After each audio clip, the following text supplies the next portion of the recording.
প্রচার গণসংযোগে মানুষের অধিকার নিশ্চিতের প্রতিশ্রুতি বিএনপির শীর্ষ নেতাদের।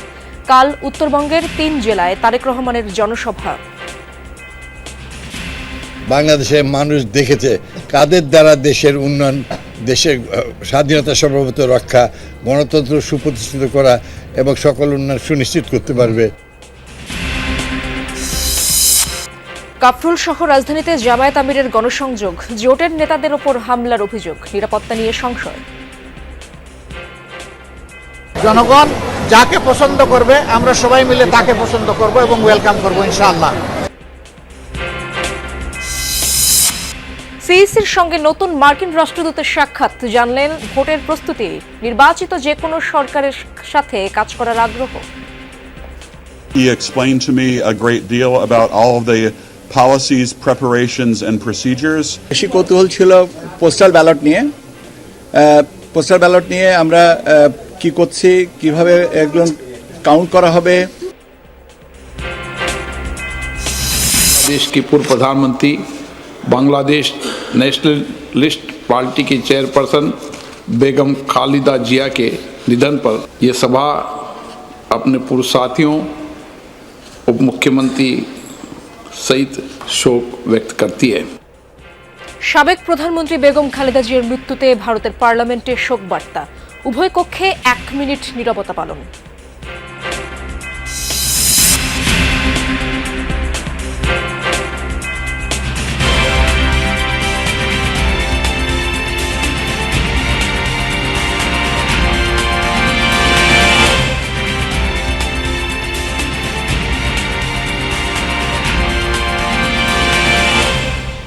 আমন্ত্রণ যমুনা নিউজে, আপনাদের সঙ্গে আছি আমি ইশরাত জাহান। নির্বাচন বানচালে মানুষের মনোযোগ সরিয়ে নিতে চক্রান্ত চলছে, এই অভিযোগ করলেন ঢাকা ৮ আসনে বিএনপি মনোনীত ধানের শীষের প্রার্থী মির্জা আব্বাস।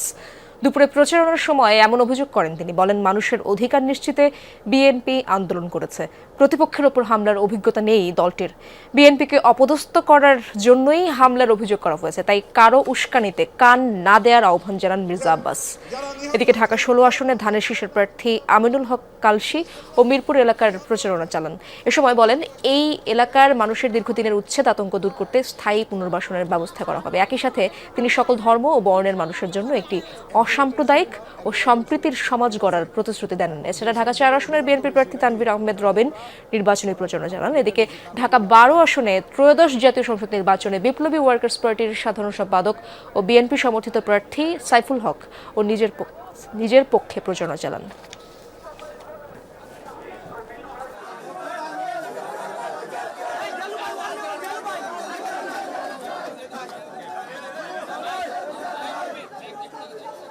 আমরা কোন প্রতিপক্ষের সঙ্গে ঝগড়া ফ্যাসাদ করব, বিএনপি কোন প্রতিপক্ষের সঙ্গে ঝগড়া ফ্যাসাদ করতে চায় না, আমরাও করব না।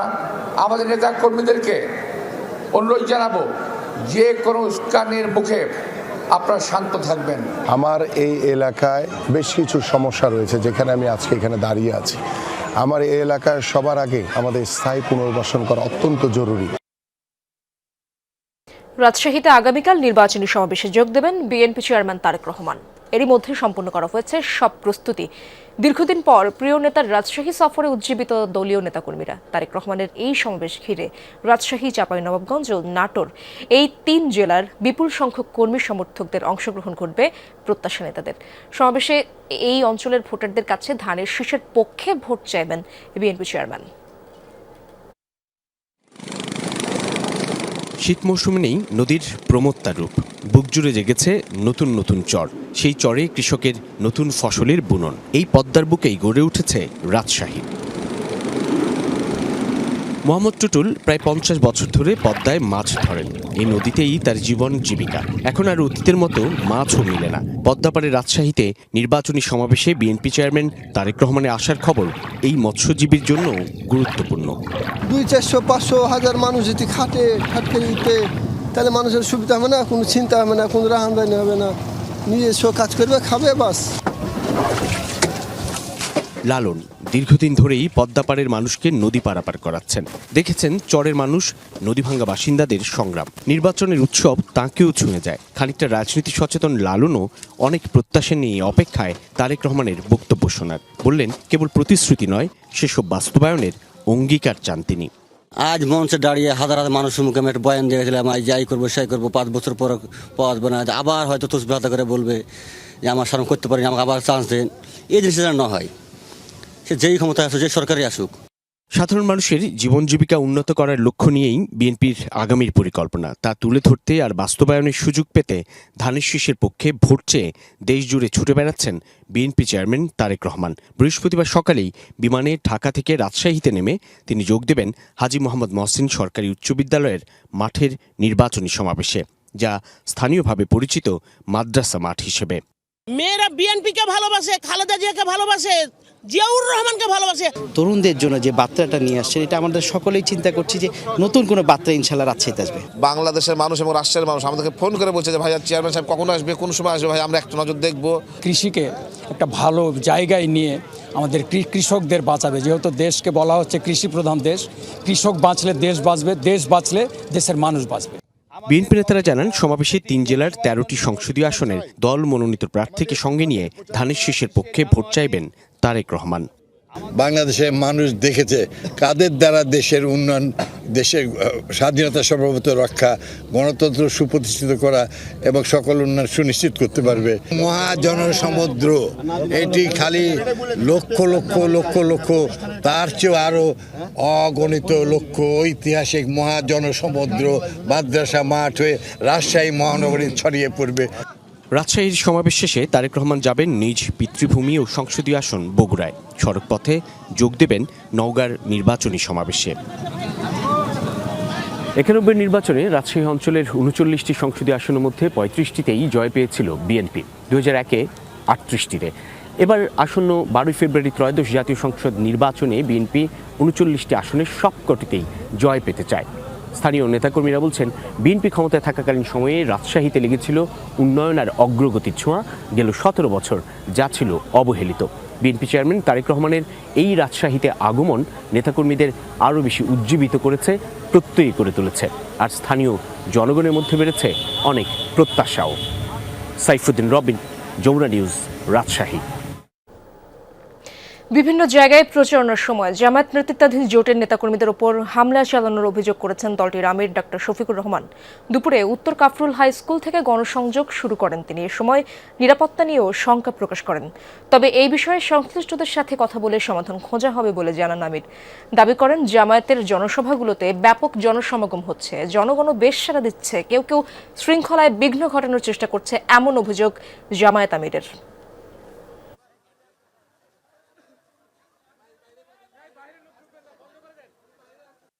এই এলাকা নিয়ে স্বপ্ন দেখি, যেমন সারা দেশ নিয়ে স্বপ্ন দেখি, তবে যেহেতু এখানে আমি নির্বাচন করব, এটাকে নিয়ে আলাদাভাবে স্বপ্ন দেখি এবং এখানকার প্রত্যেকটা সমস্যাকে নিজের মনোজগতে তুলে আনার আমি চেষ্টা করতেছি।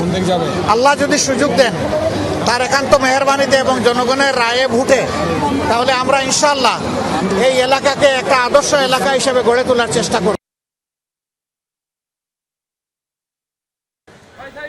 ঢাকা 10 আসনে জামায়াত ইসলামী মনোনীত প্রার্থী অ্যাডভোকেট মোহাম্মদ জসিমউদ্দিন সরকার সকালে ধানমন্ডি এলাকায় নির্বাচনী গণসংযোগ করেন। তিনি উক্ত রাস্তাঘাট ও ড্রেনেজ ব্যবস্থার উন্নয়ন, জলাবদ্ধতা ও পয়ঃনিষ্কাশন সমস্যা সমাধানের অঙ্গীকার করেন। এছাড়া ছিনতাই, চুরি, মাদক ও সন্ত্রাসমুক্ত যুব সমাজ গঠনের পাশাপাশি সবার জন্য নিরাপত্তার প্রতিশ্রুতি দেন। তিনি তরুণদের জন্য প্রশিক্ষণ এবং কর্মসংস্থানের সুযোগ সৃষ্টির ঘোষণা দেন। রাজধানীর মিরপুরে মণিপুর স্কুল মাঠে নিজ আসনে মহিলা সমাবেশে অংশ নিয়েছেন জামায়াতের আমির ডক্টর শফিকুর রহমান। সেখানকার আপডেট জানার চেষ্টা করব সহকর্মী আরিফুর রহমান সবুজের কাছ থেকে। সবুজ, জানাবেন জামায়াত আমিরের কর্মসূচি সম্পর্কে বিস্তারিত জানতে চাই। সেখানকার মানুষ আসলে কি দাবি জানাচ্ছেন, কি প্রত্যাশা ব্যক্ত করছেন জামায়াত আমিরের কাছে, এবং তিনি আসলে কি কি আশ্বাস দিচ্ছেন ভোটারদের?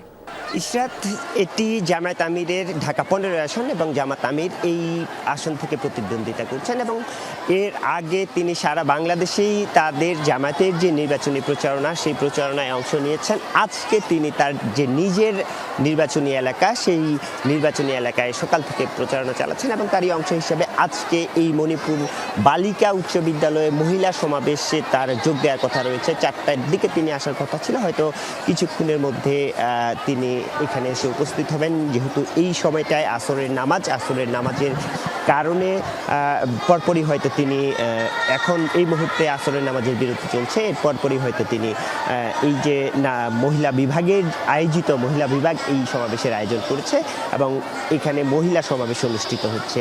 এর মধ্যেই সমাবেশটি আরও আগে শুরু হয়েছে। এখানকার মহিলা বিভাগ অর্থাৎ ঢাকার উত্তর দক্ষিণের যারা মহিলা বিভাগের নেত্রী রয়েছেন তারা বক্তব্য দিচ্ছেন। তারা বলছেন সারা দেশের, যেটি আজকে সকালে জামায়াত আমির তার নির্বাচনী প্রচারণায় সারা দেশের নারীদেরকে হেনস্তার অভিযোগ করেছেন। এইখানে যারা মহিলা বিভাগের নেত্রীরা রয়েছেন, যারা বক্তব্য দিচ্ছেন, তারাও কিন্তু সেই একই রকম অভিযোগটি করেছেন এবং তারা বলছেন যে এই হেনস্তার বিষয়টি বা এই ধরনের নাজেহাল করার যে বিষয়টি সেটি অবিলম্বে বন্ধ করা হোক এবং তারা বলছেন যে যারা সুষ্ঠু নির্বাচন চায়, নারীরা চায় সম্মান, আত্মসম্মান এবং নিরাপত্তা, সেই বিষয়টি নিশ্চিত যারা করতে পারবে তাদেরকেই মূলত বেছে নেবে বাংলাদেশের জনগণ। নিঃসন্দেহে নারীরা একটি অন্যতম ফ্যাক্টর হিসেবে কাজ করবে এবার নির্বাচনে। অনেক ধন্যবাদ আপনাকে সবুজ। যুক্তরাষ্ট্র কোনো বিশেষ দলের পক্ষে নয়, তারা জনগণের পক্ষে। দুপুরে প্রধান নির্বাচন কমিশনার এএমএম নাসির উদ্দিনের সাথে বৈঠকের পর গণমাধ্যমকে এই কথা বলেন মার্কিন রাষ্ট্রদূত ব্রেন্ট ক্রিস্টেনসেন। জানান, নির্বাচনই ছিল আলোচনার মুখ্য বিষয়। 12 ফেব্রুয়ারি নির্বাচন নিয়ে বেশ আগ্রহী যুক্তরাষ্ট্র। যে কোনো নির্বাচিত সরকারের সাথে মার্কিন প্রশাসন কাজ করবে, এমনটাও জানান তিনি। উৎসবমুখর নির্বাচন নিয়ে আশাবাদ প্রকাশ করেন ক্রিস্টেনসেন। পরে ইসি সচিব আক্তার আহমেদ বলেন, মার্কিন রাষ্ট্রদূতকে কমিশনের সার্বিক পদক্ষেপ সম্পর্কে জানানো হয়েছে। তাদের আগ্রহ ছিল পোস্টাল ব্যালট নিয়ে। এ ব্যাপারে বিস্তারিত জানানোর পর রাষ্ট্রদূত বলেন, এটি জটিল ও কষ্টসাধ্য ব্যাপার। এছাড়া আচরণবিধি, আইন শৃঙ্খলা পরিস্থিতি নিয়েও অবহিত করা হয় ব্রেন্ট ক্রিস্টেনসেনকে। He explained to me a great deal about all of the policies, preparations, and procedures that the interim government has been doing in preparation for the February 12th elections. As I said, all the way back to my confirmation hearing. ইলেকশনের সার্বিক ব্যবস্থাপনা সম্পর্কে জানতে চেয়েছেন। সার্বিক ব্যবস্থাপনার মধ্যে ওনাদের বেশি কৌতূহল ছিল পোস্টাল ব্যালট নিয়ে। পোস্টাল ব্যালট নিয়ে আমরা কি করছি, কিভাবে এগুলো কাউন্ট করা হবে, কোথায় আসবে, ক ধরনের ব্যালট, রেফারেন্ডামের ব্যালটের সাথে গণনার সাথে সময়সীমা কত। ডিজিটালাইজেশনের বেশিরভাগই হয়েছে মন্ত্রণালয়ের ভেতরে। এই সেবা সাধারণ মানুষের কাছে পৌঁছে দিতে হবে। সকালে digital device and innovation expo 2026-এর উদ্বোধনী অনুষ্ঠানে এই কথা বলেছেন প্রধান উপদেষ্টা ডক্টর মোহাম্মদ ইউনূস। তিনি বলেন, তরুণরাই নতুন বাংলাদেশের নেতৃত্ব দেবে। কেবল দেশে নয়, পুরো বিশ্বেই ভূমিকা রাখার আহ্বানও জানান তিনি। সকালে রাজধানীর আগারগাঁওয়ে চীন মৈত্রী সম্মেলনে শুরু হয়েছে 4 দিনের digital device and innovation expo 2026। উদ্বোধন করেন অন্তর্বর্তী সরকার প্রধান ডক্টর মোহাম্মদ ইউনূস।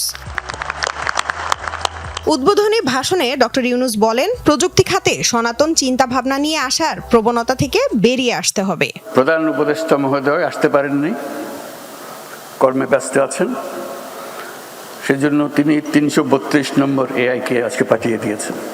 সবকিছু ডিজিটালাইজেশনের কথা বলেও এ সংক্রান্ত কিছু বাস্তবায়ন হচ্ছে না বলেও মন্তব্য করেন প্রধান উপদেষ্টা। বলেন, বেশিরভাগ ডিজিটালাইজেশন মন্ত্রণালয়ের ভেতরে, কিন্তু সেগুলো মানুষের আয়ত্তের মধ্যে নিয়ে যেতে হবে। সরকারের পক্ষ থেকেও বলা হচ্ছে আমরা সবকিছু ডিজিটালাইজ করে দেবো, এটা কথা, বাস্তবে দেখি না।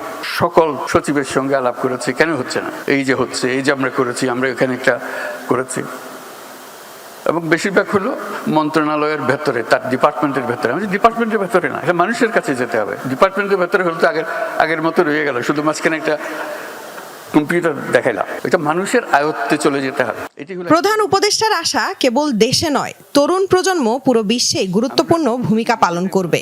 তরুণদের শক্তিকে পুরোপুরি কাজে না লাগাতে পারার হতাশাও ছিল ডক্টর ইউনূসের কণ্ঠে। ডক্টর ইউনূস ২৪-এর গণ অভ্যুত্থানের কথা স্মরণ করে বলেন, দেশে ইন্টারনেট বন্ধ করার পর তরুণরা বিক্ষুব্ধ হয়েছিল। শেষ পর্যন্ত একটা মহাশক্তিশালী সরকারকে পালাতে হয়েছে। এই তরুণরাই নতুন বাংলাদেশের নেতৃত্ব দেবে। শুধু বাংলাদেশ নয়, তারা গোটা বিশ্বের নেতৃত্ব দেবে। এই যে পরিবর্তন, এই যে শক্তিশালী হয়েছে, তার এসেন্সটা হলো প্রযুক্তি। ইন্টারনেট যখন বন্ধ করে দেওয়া হলো, সমস্ত তরুণ সারা দেশে বিক্ষুব্ধ হয়ে গেছিল। সে বিক্ষোভের পরিমাণ এত ছিল, শেষ পর্যন্ত এটা মহাশক্তিশালী একটা সরকারকে পালাতে হলো। বক্তব্যে বিজ্ঞান ও প্রযুক্তি মন্ত্রণালয় নিয়েও মন্তব্য করেন অন্তর্বর্তী সরকার প্রধান। দুঃখ করে বলেন, বাংলাদেশ পৃথিবীতে জালিয়াতিতে চ্যাম্পিয়ন। আমি বলছি, সরকারি কর্মচারী 5 বছরের বেশি সরকারে থাকা ঠিক না, কেন হতে তার মন একটা কাঠামোর মধ্যে ফিক্স হয়ে গেছে, এর থেকে বেরোতে পারেন সে। আবার নতুন লোক যারা বাইরের থেকে দেখতেছে, তাদেরকে নিয়ে আসতে হবে। এটা বিশেষভাবে যুগ প্রযোজ্য এই প্রযুক্তি মন্ত্রণালয়ের। বাংলাদেশ একটা বিষয়ে পৃথিবীর চ্যাম্পিয়ন এখন, কিসে? জালিয়াতি। মানুষের জন্ম হয়েছে সৃজনশীল জীব হিসেবে, তাই তরুণদের উদ্যোক্তা হওয়ার আহ্বান জানান ডক্টর ইউনূস। নতুন প্রজন্মের কাছে বাংলাদেশ একটা অংশ, গুরুত্বপূর্ণ অংশ, কিন্তু তারা বিশ্ব নাগরিক। লামিয়া তিথি, যমুনা নিউজ, ঢাকা। বাংলাদেশের সাবেক প্রধানমন্ত্রী খালেদা জিয়ার মৃত্যুতে শোক বার্তা পাঠ করা হয়েছে ভারতের পার্লামেন্টে। বুধবার দেশটির পার্লামেন্টের উভয় কক্ষে বাংলাদেশের প্রয়াত সরকার প্রধানের প্রতি শ্রদ্ধা জানানো হয়েছে। লোকসভার অধিবেশনে স্পিকার ওম বিড়লা বেগম খালেদা জিয়ার মৃত্যুতে শোক বার্তা পাঠ করেন। হিসেবে মহারাষ্ট্রের উপমুখ্যমন্ত্রী অজিত পাওয়ার সহ আরও 6 জনের মৃত্যুতেও জানানো হয় শোক। এদিকে প্রেসিডেন্ট দ্রৌপদী মুর্মুর ভাষণের পর দেশটির উচ্চকক্ষেও বেগম খালেদা জিয়ার মৃত্যুতে শোক বার্তা পাঠ করা হয়। শোক বার্তা পাঠ করেন রাজ্যসভার চেয়ারম্যান।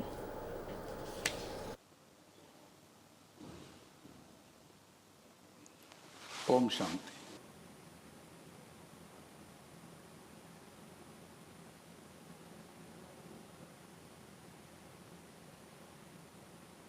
ভোটের পরিবেশ নিরাপদ রাখতে তৎপর বর্ডার গার্ড বাংলাদেশ বিজিবি। বিশেষ করে রাজধানী ঢাকা এবং আশপাশের 4 জেলায় 38 প্লাটুন বিজিবি মোতায়েন করা হয়েছে। নির্বাচনের পুরো সময় ভোট কেন্দ্রের চারপাশে বিজিবির সদস্যরা সতর্ক অবস্থানে থাকবেন।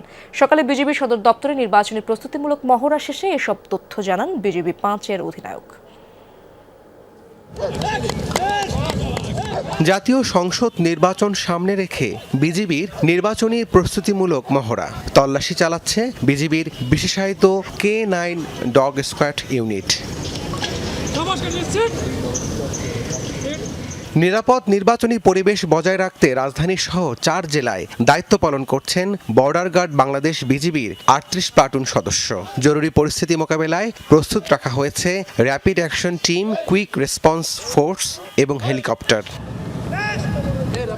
সকালে বিজিবি সদর দপ্তরে নির্বাচনী প্রস্তুতিমূলক মহড়া শেষে বিজিবি 5-এর অধিনায়ক সাংবাদিকদের জানান, ভোটাররা যেন নিরাপদ এবং ভয় ও শঙ্কামুক্ত পরিবেশে ভোট দিতে পারেন তা নিশ্চিতে বিজিবি কাজ করে যাচ্ছে।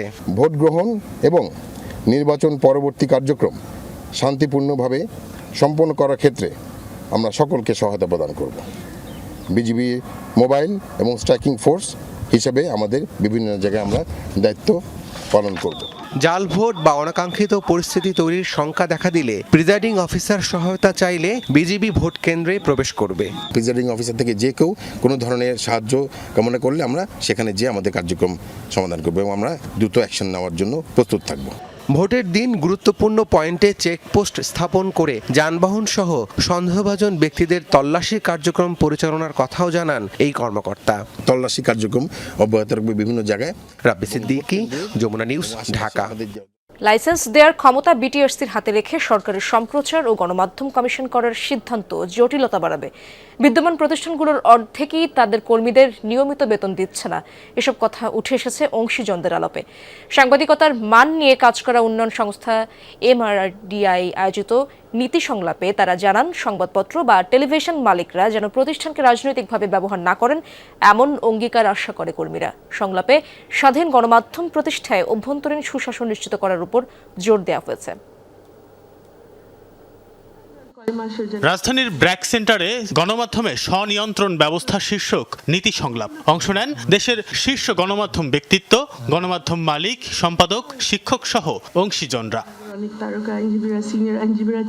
আলোচনায় উঠে আসে স্বাধীন গণমাধ্যম প্রতিষ্ঠায় রাষ্ট্র, গণমাধ্যম ব্যক্তিত্ব ও নাগরিকদের ভূমিকার কথা। এ সময় বক্তারা বলেন, কর্মীদের পর্যাপ্ত সুযোগ সুবিধা দিতে না পারায় তারা প্রভাবশালীদের লেজুর বৃত্তি করছে। গণমাধ্যম মালিকরা প্রতিষ্ঠানকে রাজনৈতিক উদ্দেশ্যে ব্যবহার করবে না এমন অঙ্গীকারের প্রত্যাশা তাদের। অভ্যন্তরীণ সুশাসন নিশ্চিত করতে সব সাংবাদিক সংগঠনকে এক হয়ে কাজ করার আহ্বান তাদের। সংবাদপত্র বা টেলিভিশনের মালিক যারা আছেন তাদেরও বলতে হবে যে পলিটিক্যালি আমি আমার এই মিডিয়াকে ইউজ করতে দিব না, ওই একটা অঙ্গীকার করতে হবে। যে আমরা সাংবাদিকদের দিতে পারছি না, কেন দিতে পারি না?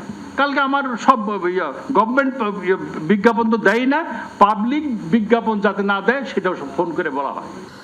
সাংবাদিকদের ভালো রাখার প্রয়োজন আছে। আমরা আবার বলছি যে সাংবাদিকরা কি আসলে সাংবাদিকতা করে না দলীয় রাজনীতির আনুগত্য চায়, আনুকূল্য চায়? চাইবেই তো। ওদের পেটে যখন ভাত নাই ওরা তখন দলের কিংবা কারো বড়দের কিংবা প্রভাবশালীদের পিছনে থাকবে, এটাই স্বাভাবিক। লাইসেন্স দেওয়ার ক্ষমতা বিটিআরসির হাতে রেখে সরকারের সম্প্রচার কমিশন ও গণমাধ্যম কমিশন করার সিদ্ধান্ত আরও জটিলতা বাড়াবে বলে মত তাদের। সম্প্রচার কমিশনের খসড়া ইতিমধ্যেই তাদের ওয়েবসাইটে প্রকাশ করেছেন। এই যে জোড়াতালি, স্টিচিং আপ, এটা বড় বিপদ হয়ে দাঁড়াবে। আমি কখনো কোনো সরকারের আমলে দেখিনি যে তারা স্বাধীন সাংবাদিকতা চেয়েছে। প্রত্যেক সরকারের আমলে আমরা বাধাগ্রস্ত হয়েছি। আলোচনায় বক্তারা বলেন, গণমাধ্যমে সাংবাদিকদের পাশাপাশি মালিকদের জন্য নীতিমালা তৈরি করা প্রয়োজন। এটা যদি মালিকদেরও এরকম একটা কোড অফ এথিক্স না থাকে তাহলে কিন্তু আমাদেরটা সাকসেসফুল হবে না। কারণ আমাদের এটার মধ্যে সম্পাদকীয় স্বাধীনতার বিষয়টা নিউজ রুমকে দেওয়ার কথা বলা আছে। তো মালিকরা যদি এটা অ্যালাউ না করেন তাহলে তো আমরা এটা সফল আমাদের এটা সাকসেসফুল হবে না। আমার মনে হয় কাজটা ইমিডিয়েট শুরু করা দরকার।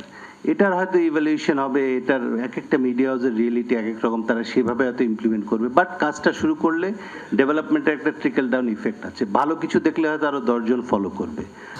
ব্যাড গাইজ কারা, গুড গাইজ যারা, এটা তো বোঝা যায়। আর যারা ব্যাড গাইজ তারা তো কমপ্লাই করবে না, আর তাদের তখন ধরারও কোনো সুযোগ আপনারা থাকবে না। বক্তারা সৎ সাংবাদিকতার স্বার্থে সাংবাদিক ঐক্য রক্ষার উপর গুরুত্ব আরোপ করেন। আর আপনি যদি এটা নিয়ে কথা বলেন, আপনি তানভীর সিদ্দিক টিপু, যমুনা নিউজ, ঢাকা।